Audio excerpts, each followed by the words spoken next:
Oke, sekitar 1 menit lagi kurang. Ada lagi lingkungan internal. Oke, ada Mbak Sri Handayani.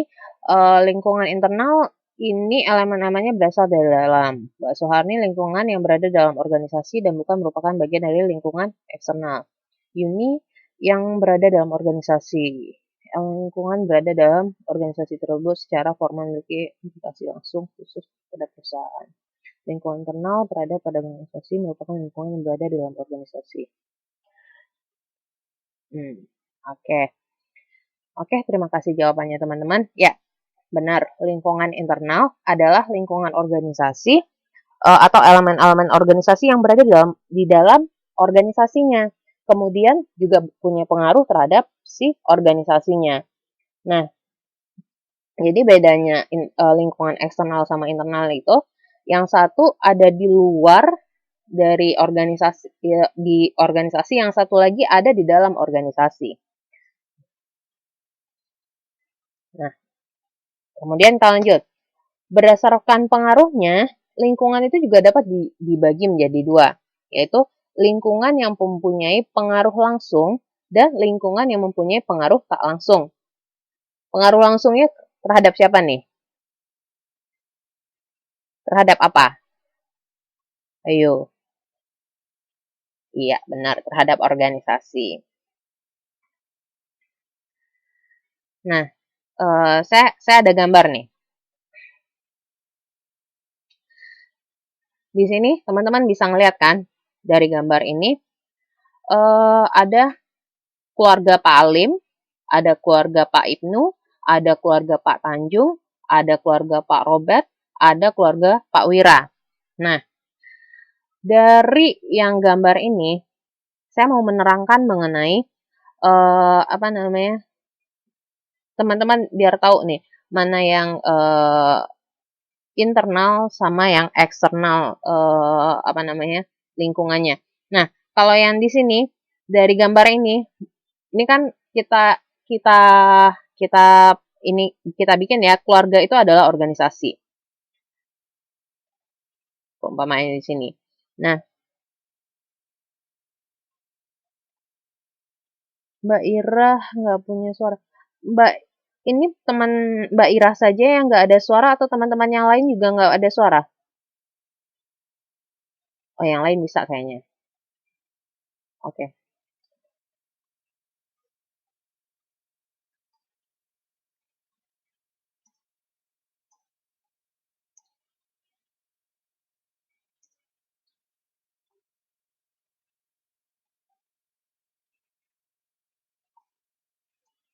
sebentar ya.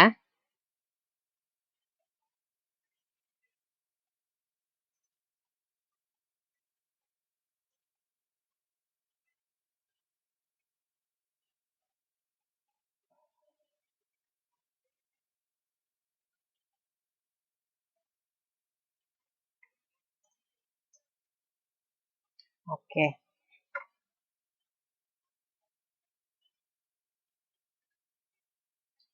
Nah, ini ya, dari gambar ini teman-teman bisa lihat kan, ada keluarga, ada 5 keluarga di sini. Nah, yang pertanyaan saya, keluarga Pak dari yang keluarga-keluarga ini kan eh apa namanya?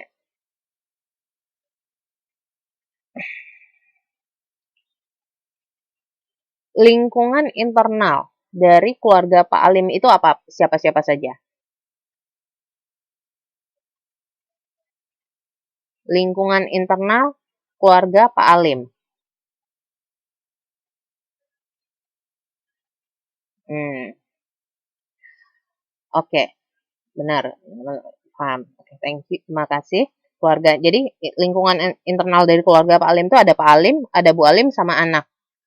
Nah, kemudian dari keluarga Pak Alim ini, kira-kira menurut teman-teman ini semua keluarga ini ada pengaruhnya gitu kan sama Pak Alim gitu kan. Mereka kan bersosialisasi itu ada pengaruhnya gitu kan. Nah, menurut teman-teman yang merupakan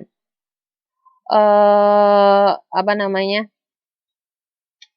Lingkungan eksternal dari keluarga Pak Alim ini, Teman-teman bisa lihat kan? Keluarga Pak Ibnu, Pak Tanjung, Pak Robert, dan Pak Wira. Oke, that's right. Jadi, teman-teman sudah bisa membedakan kan?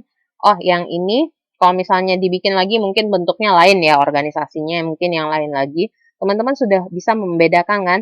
Oh, ini yang internal. Oh, ini yang eksternal. Jadi,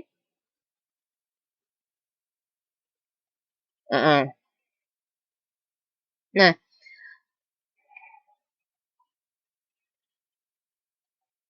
oke, kita lanjut ya. Nah, sekarang tadi kan saya sudah berbicara mengenai pembagian lingkungan yang berdasarkan pengaruhnya. Ada yang berpengaruh secara langsung terhadap organisasi dan ada yang berpengaruh secara tidak langsung terhadap organisasi. Nah, kita lihat dari lingkungan yang berpengaruh langsung terhadap organisasi. Itu lingkungan yang berpengaruh langsung terhadap organisasi juga bisa dibagi menjadi dua. Lingkungan langsung internal dan lingkungan langsung eksternal. Contohnya ya, kalau ini langsung dibuatkan contohnya dalam perusahaan. Nah, pada sebuah perusahaan, lingkungan internal yang berpengaruh langsung terhadap organisasi atau perusahaan itu apa aja contohnya? Pekerja, dewan komisaris, pemegang saham, jaringan stakeholder. Nah, kemudian untuk lingkungan langsung eksternal, lingkungan yang mempunyai lingkungan langsung eksternal, lingkungan yang mempunyai pengaruh langsung yang eksternal, yang dari eksternal terhadap organisasi itu, contohnya apa-apa aja? Contohnya konsumen, kan dia berada di luar di luar organisasi kan, berada di luar perusahaan, struktur perusahaan, dia berada di luar. Konsumen, pemasok, pesaing, pemerintah, lembaga keuangan, kelompok lain-lain gitu kan. Nah, mereka ini, contoh-contoh ini yang saya sebutkan ini, itu ada juga di buku, itu tidak berada dalam struktur organisasi atau struktur perusahaan. Dia berada di luar perusahaan. Tapi elemen lingkungan ini berpengaruh langsung terhadap perusahaan atau organisasi. Gitu. Kita lanjut ke elemen lingkungan umum. Elemen lingkungan umum ini juga bisa dikatakan sebagai apa nama lainnya coba? Elemen lingkungan umum. Nama lain dari elemen lingkungan umum. Ayo yang baca buku. Sosial bukan. Coba lagi Mbak Suharni dilihat lagi. Itu ada di judulnya kok.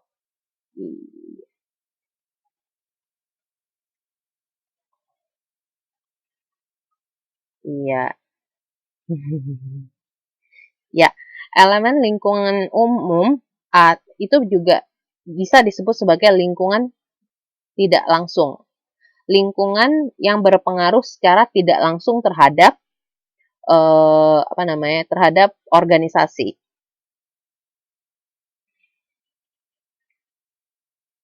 Jadi nanti kalau misalnya di soal diganti namanya elemen lingkungan umum, teman-teman jangan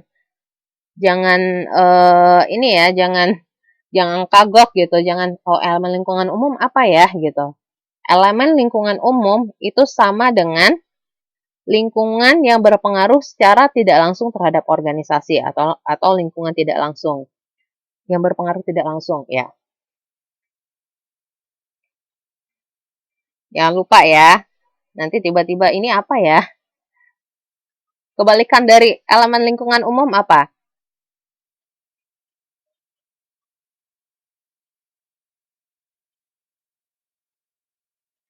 Lah, kok khusus?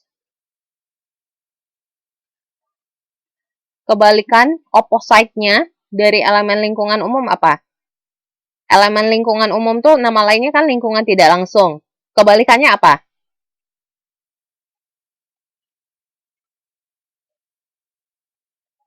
Lah, saya balik sebentar aja teman-teman sudah pusing. Oh, nah benar, pintar. Oke, keren, keren, keren. Jadi, teman-teman, walaupun saya balik-balikan, jangan bingung ya.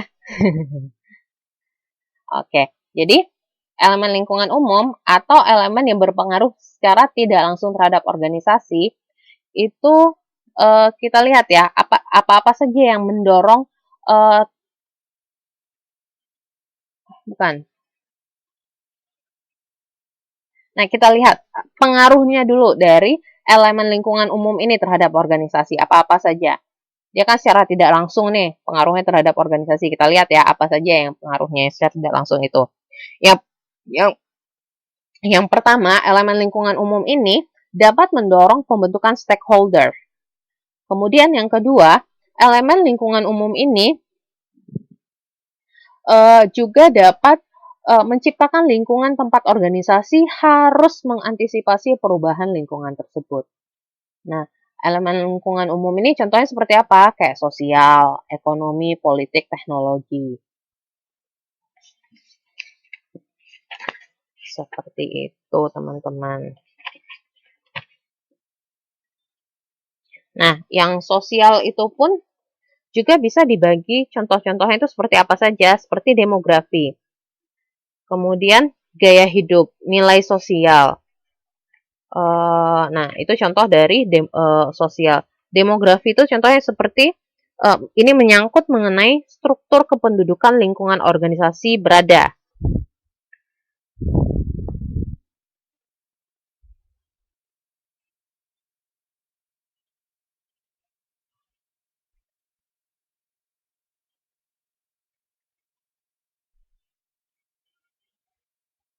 Ada yang kemudian ada gaya hidup. Gaya hidup ini juga ada pengaruhnya terhadap organisasi atau ini apa namanya perusahaan, nilai sosial.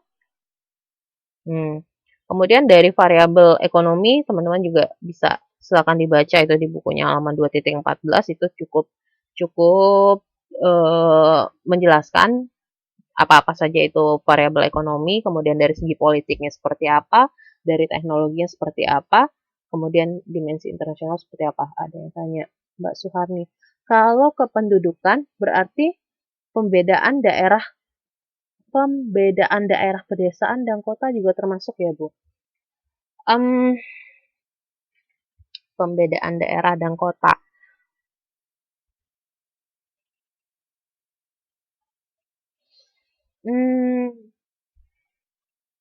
Bisa asal gini, bisa iya bisa enggak. Kalau misalnya maksudnya Mbak Suharni kayak gini, oh penduduknya kalau misalnya struktur lingkungan organisasi berubah.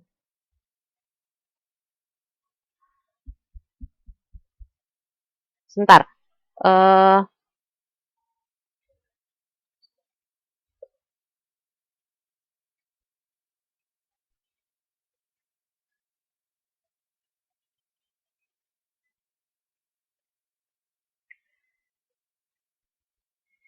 Demografi itu maksudnya itu seperti apa ya? Karakteristik dari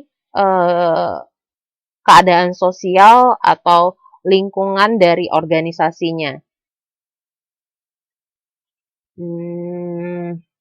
Bisa. Asal jangan dimasukin ke gaya hidup ya, Mbak Suharni. Kalau gaya hidup misalnya kayak gini, orang desa mungkin dia lebih hemat. Nah, kalau orang kota agak konsumtif. Nah, itu nggak bisa, itu lebih masuk ke gaya hidup.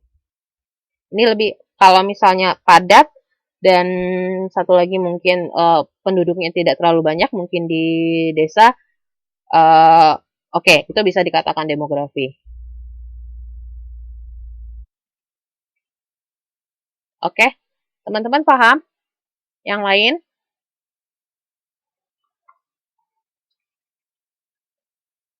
Saya lanjut ya.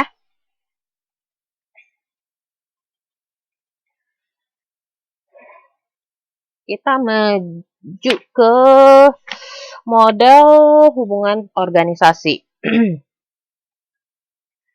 Nah, menurut James Thomson, Beliau mengajukan model bagaimana pengaruh lingkungan terhadap organisasi. Nah, di sini ada dua dimensi yang dikenal dalam model tersebut. Yang pertama, tingkat perubahannya.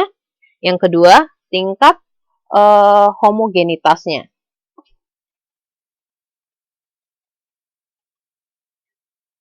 Kalau tingkat perubahan saya ngerti, teman-teman paham. Homogenitas, teman-teman paham nggak itu apa? Ya, Mbak Suarin nanya saya tanya teman dulu ya, teman-teman yang lain dulu ya, siapa tahu teman-teman yang lain ada yang tahu. Homogenitas itu apa? Keseragaman. Loh kok malah balik saya nanya teman-teman.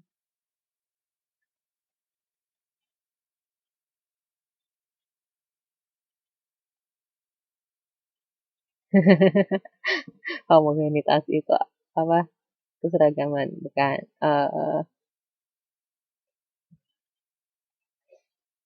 Ya, sama jenis.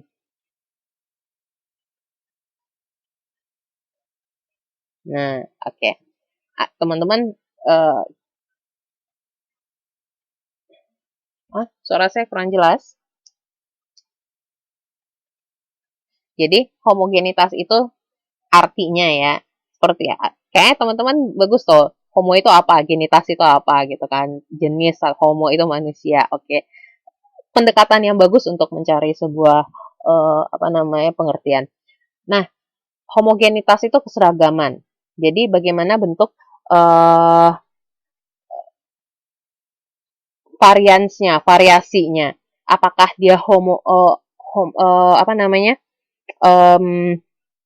sederhana bentuk-bentuknya ini, atau dia itu makin banyak variasinya, atau kalau di buku ini disebut kompleks. Nah, coba teman-teman lihat di halaman 2.17, gambar 2.2. Itu mengenai model hubungan lingkungan organisasi.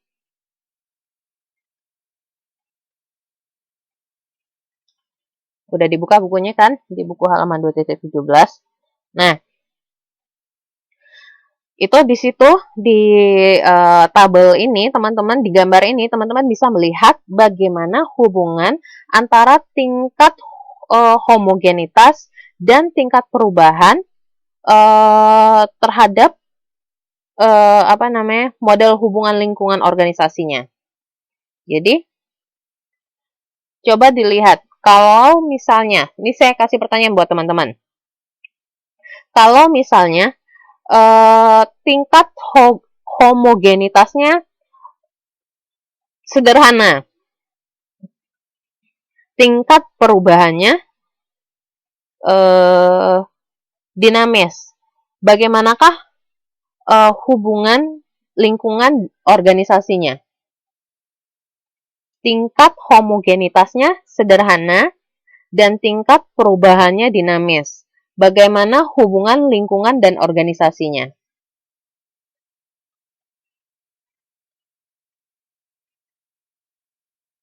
Dimasukkan kategori mana?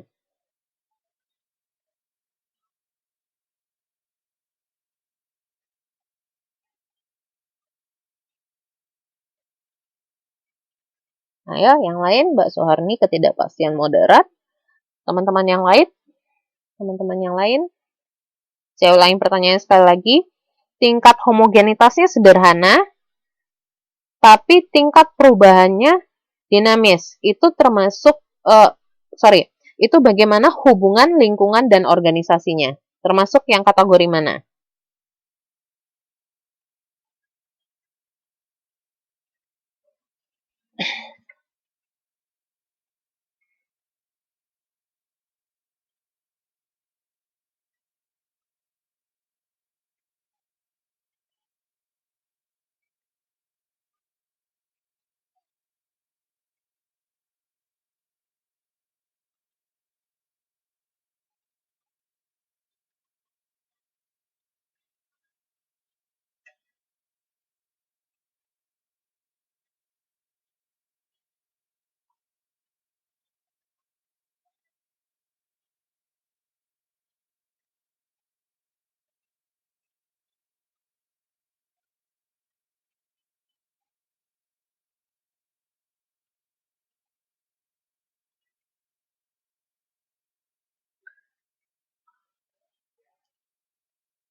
Mbak Puspita Anggraini.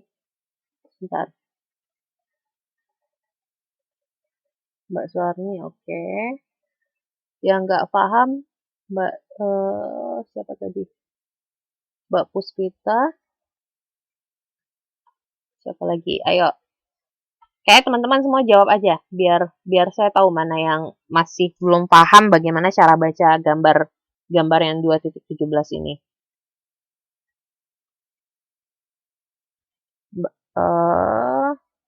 Mas Jakfar, Khalid, siapa lagi? Oh, maaf ya, saya kira ini Mas. Maaf ya, Mbak Jakfar Khalid. Siapa lagi? Udah jawab semua? Oke. Yang lingkungan sederhana siapa tadi? Oh, Mbak Khalifatus Salmah, Mbak ya, yang itu. Mbak Yuni juga nggak paham. Oke. Kita ini ya. Coba teman-teman semuanya buka di buku halaman 2.17. 2.17. Nah, di situ kan ada gambar 2.2 mengenai model hubungan lingkungan organisasi. Oke, udah dibuka kan bukunya? Nah, tingkat homogenitasnya itu tadi kan sudah saya bilang kan, itu bisa digolongkan menjadi dua. Tingkat homogenitas lingkungannya itu stabil ataukah dinamis, penuh dengan perubahan. Atau tingkat, kalau misalnya dilihat dari tingkat perubahannya, itu juga bisa dibagi menjadi dua. Tingkat perubahannya itu, tingkat perubahannya itu stabil atau dinamis. Kalau tingkat homogenitasnya itu sederhana atau kompleks. Saya ulangi ya. Misalnya kan hubungan lingkungan sama organisasi itu kan tadi sudah saya bilang bisa dilihat dari tingkat perubahannya dan tingkat homogenitasnya. Nah, tingkat homogenitas ini itu bisa dibagi menjadi dua, bisa dibagi menjadi dua, sederhana ataukah kompleks, homogenitas ya, sederhana ataukah kompleks. Kemudian tingkat perubahannya stabil atau dinamis. Oke ya, dari situ. Kemudian yang saya tanyakan tadi, apabila tingkat homogenitas, tadi saya bilang tingkat homogenitasnya sederhana, kemudian tingkat perubahannya dinamis, menurut teman-teman, model hubungan lingkungan organisasinya bagaimana? Seperti itu kan tadi yang saya tanya.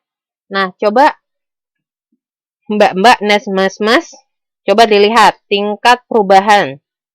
Itu dilihat yang sederhana.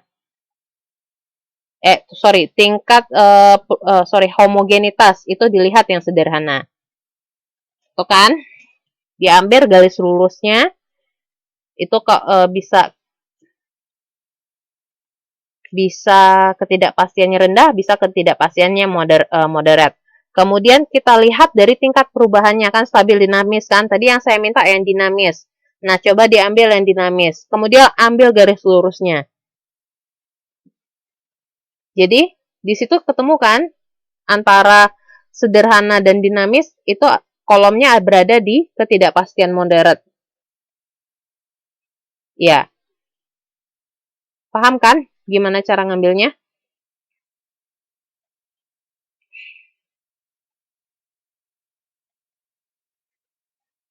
Oke. Sip.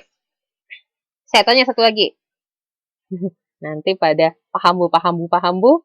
Saya tanya yang lain, saya pelintir sedikit, salah lagi. Saya tanya lagi ya, satu lagi buat ngetes ya. Tingkat homogenitasnya itu kompleks. Tapi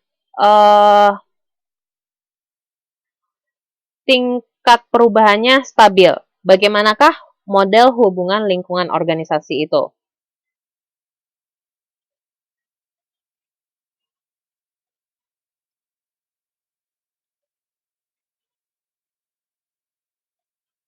Itu ada ketidakpastian moderatnya ada dua ya. Bikin kepastian moderat satu apa ketidakpastian moderat dua.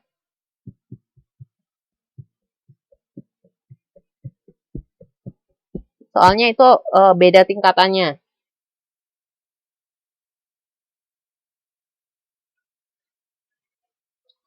Oke. Sip. Nah, keren.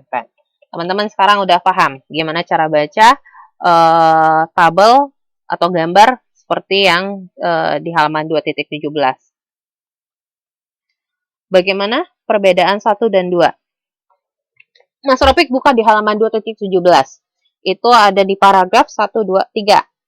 Nah, perusahaan yang beroperasi di lingkungan ketidakpastian moderat 1 itu merupakan kombinasi perubahan yang dinamis dengan elemen lingkungan sederhana. Perusahaan banyak diwarnai oleh perubahan-perubahan mode dan selera yang cepat berubah. Kalau yang ketidakpastian moderat 2 kemudian tidak menunjukkan perubahan yang cepat karena perusahaan biasanya merupakan perusahaan besar dan jaringannya kerja besar. Nah, di situ juga udah ada ininya, contohnya.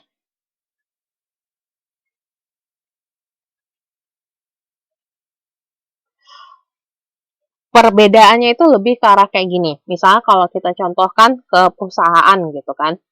Yang satu itu perusahaannya yang kalau misalnya yang ketidakpastian moderat 1 ya, itu biasanya jenis perusahaannya itu yang satu itu perusahaan kecil apa yang besar ya perusahaan?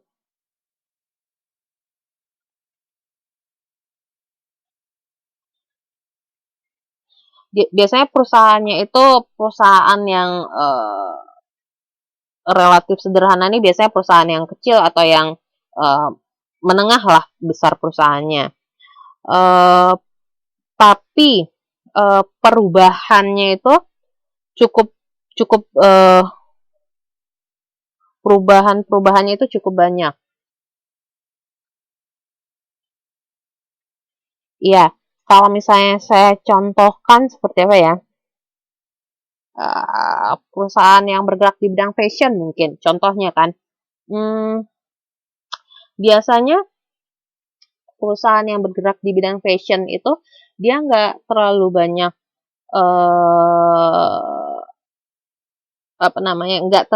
perusahaannya nggak terlalu besar, tapi perubahan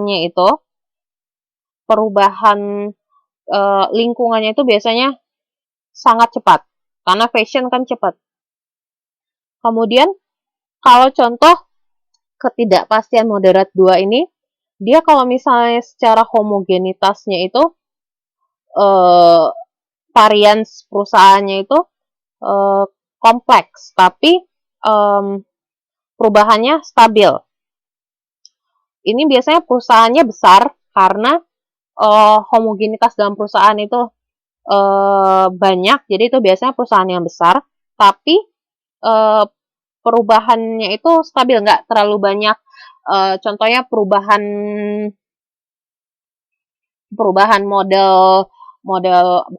produknya misalnya nggak banyak. Contoh apa ya? Yang nggak terlalu banyak, tapi perusahaannya besar. Banyak perusahaan besar. Anggap contoh misalnya perusahaan mobil yang mainin mobil. Apa ya? Teknologi bentuk mobil itu dari zaman bahla sampai sekarang itu hampir sama. Bahkan mesinnya pun juga bisa dibilang sama, tapi mungkin ada perubahan-perubahan teknologi yang sedikit-sedikit yang terus berubah. Tapi perubahannya itu nggak terlalu banyak. Akan tetapi